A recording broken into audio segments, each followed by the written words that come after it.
Today we're diving in to some unconventional techniques that can help to really revolutionize your singing voice. I can't wait to share these unique tips and tricks with you, so let's dive straight in. Hey divas! Today we're jumping straight in with beatbox harmonics. So let's spice things up to get started.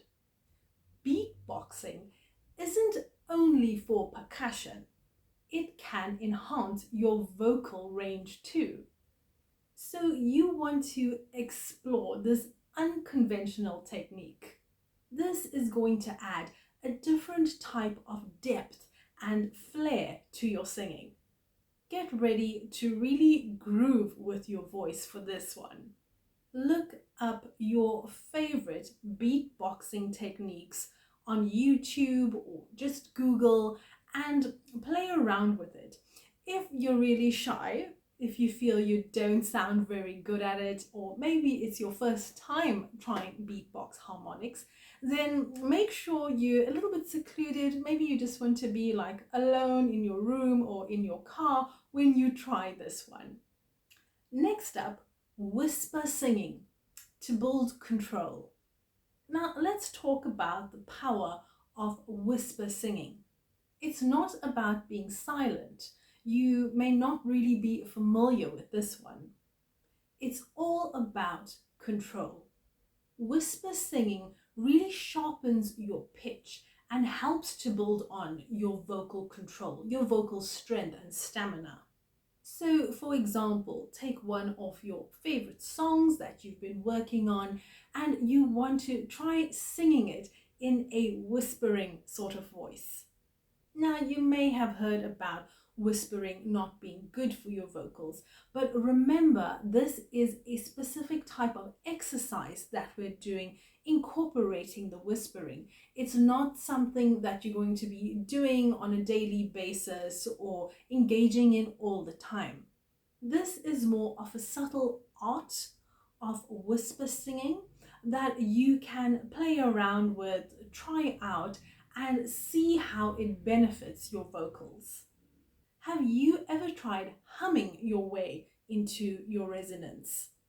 This one is a game changer and it can really help your vocals to sound more rich and authentic. It also helps to amplify your vocal resonance. When we do humming, it helps to engage various different muscles.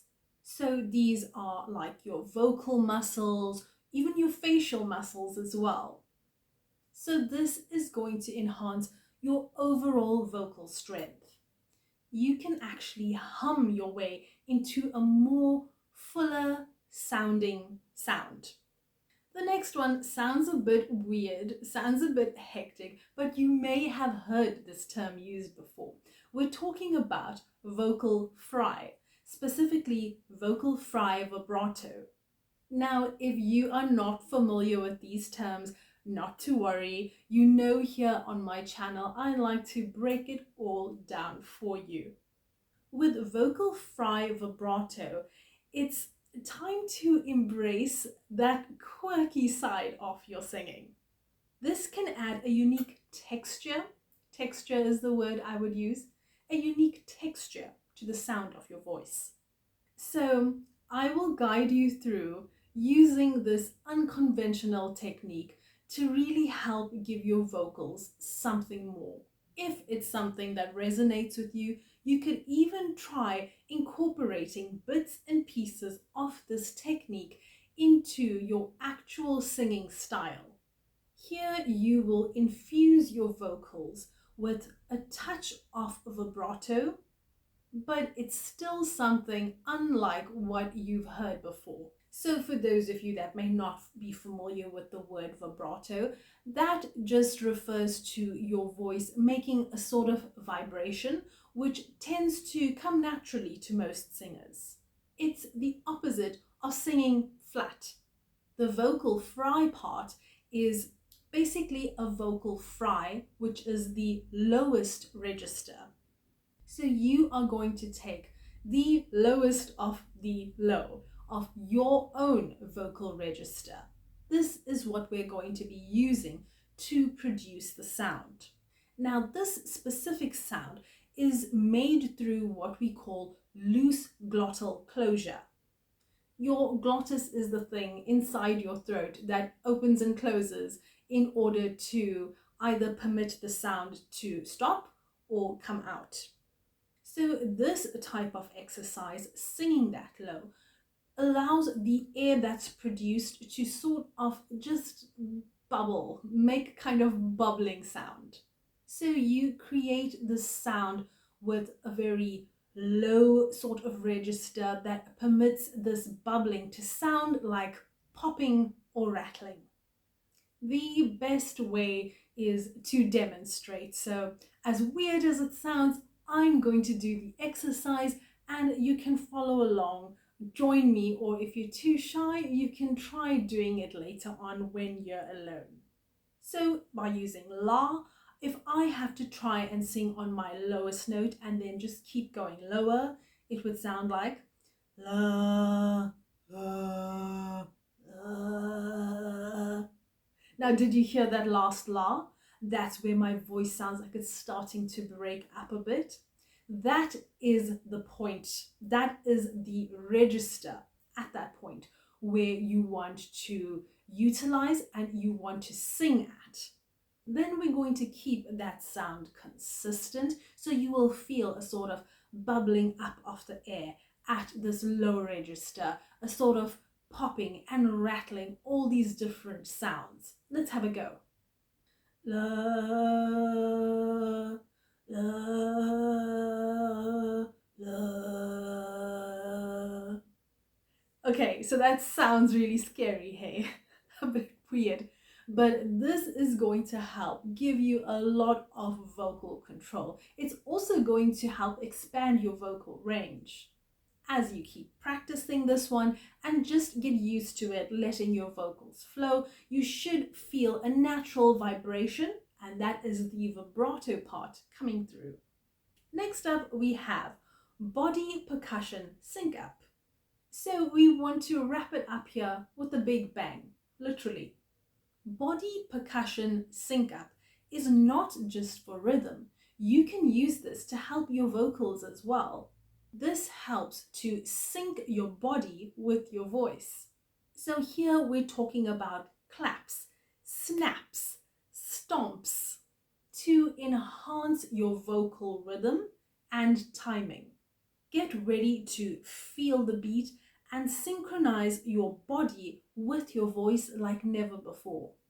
So this can include things like beating on your chest, clapping, snapping your fingers, stomping your feet on the ground, even whistling or slapping or tapping your cheeks. This is done with an open mouth, so you get the sound coming with the exercise. You could even try clicking with the tongue against the roof of your mouth. Or for those that really want to get into it, you could also try grunting and tapping on the buttocks. Sometimes you may not even realize it, but we're doing this anyway. Thinking about when you are listening to some of your favorite songs and maybe dancing along a little bit, think about how you maybe just tap on your hips or tap on your thigh, maybe just tap your foot on the ground. All these are a type of percussion sync up. So a quick little example I think of is a student of mine that just had such an issue with her timing. She sang really off key because she just couldn't hear the beats. Now, many people are like this. They're what is referred to as kinesthetic individuals, where they need that movement to help them concentrate. By doing these type of exercises with especially those type of students, I have been able to help them reach their vocal and singing goals with their timing that was off. Basically, the movement and tapping, really feeling the music, helped them to sync up the vocals with the actual beats. Now, in the comments section, I want you to share with us What has been your either personal experience, or maybe you've noticed other people doing some of these techniques unknowingly? Share with us and tell us what works for you, or maybe what differences you found and how it affected their vocals. This is something so fun, so easy that anyone can do, and you can use it to see a dramatic difference in the way that you sing. I hope you enjoy these unconventional techniques. And if you did, be sure to give this video a thumbs up, share it with your fellow musicians and singers so that everybody can enjoy the fun. Subscribe if you haven't already. And if you're really enjoying this kind of content, you can go ahead and turn on the notification bell. That way, you'll never miss an upcoming video. Now, if you would like to go even further with your singing and on your vocal journey, I encourage you to check out the beautiful course that I have put together for you. It's called Learn How to Sing, Vocal Training, and it takes you through all the way from beginner to intermediate and then to advanced level vocal training. So you'll benefit no matter which level of vocal ability you may be at. You can really transform your vocals and build your self-esteem. Details in the description box below. Before I love and leave you, my beautiful divas, I want to remind you to take the limits off. You have no idea what your vocals can do. I want to encourage you to tap into that potential, that vocal potential that you have. In my next video, we are talking songwriting mastery. Now, I've gotten so much beautiful positive feedback from the last video that I did on Songwriting 101 for a nice little beginner's guide, that I'd like to continue on that a little bit more for my fellow songwriters here. Even if songwriting is not really your thing, it's always nice to just kind of dip your toe in, wiggle your little baby toe in the idea of songwriting. It can really enhance your overall musical ability. So there we will be talking about some easy steps that you can take, easy things that you could learn to form that habit of songwriting. It can be a bit daunting working on your original songs and wanting to get them perfect or even just sounding good, but this will be a nice practice to kind of get you in the groove of things and then eventually master it. So do join me in that next video. I will see you there. And until then, my beautiful divas, stay awesome.